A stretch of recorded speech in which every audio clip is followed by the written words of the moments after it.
चलिए आज समझते हैं भारत के पहले महान साम्राज्य की रूपरेखा जिसे बनाया था चंद्रगुप्त मौर्य ने। तो एक साम्राज्य आखिर बनता कैसे है? देखिए, बात सिर्फ जीत की नहीं है, बल्कि स्मार्ट स्ट्रैटेजी की है। ये है वो शख्स जो मामूली शुरुआत से उठे और उथल पुथल के दौर में एक साम्राज्य खड़ा कर दिया। सिकंदर की मौत के बाद पूरे उपमहाद्वीप में एक पावर वैक्यूम बन गया था।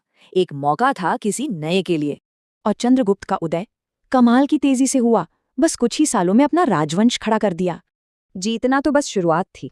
असली सवाल था कि सैन्य जीत को एक टिकाऊ साम्राज्य में कैसे बदला जाए। यहीं से शुरू होती है उनकी असली ताकत, एक मजबूत प्रशासनिक ढांचा, साम्राज्य को अंदर से बनाना। और इसका ब्यौरा हमें मिलता है यूनानी राजदूत मेगस्थनीज से, जो उस वक्त वहीं थे।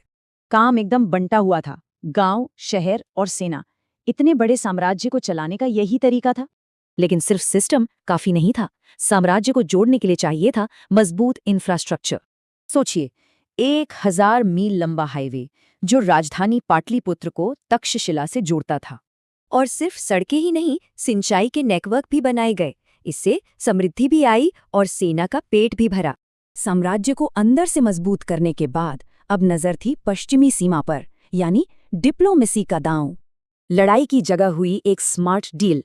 सेल्यूकस ने जमीन और एक राजकुमारी दी और बदले में चंद्रगुप्त ने दिए 500 युद्ध हाथी। उस जमाने में ये एक जबरदस्त मिलिट्री पावर हुआ करते थे। और ये हाथी काम आए। इनकी वजह से सेल्यूकस ने एक बड़ी लड़ाई जीती और चंद्रगुप्त की सीमा भी सुरक्षित हो गई। तो साम्राज्य तो बन गया, लेकिन चंद्रगुप्त का अंत, वो एक रहस्यमयी और दिलचस्प कहानी है।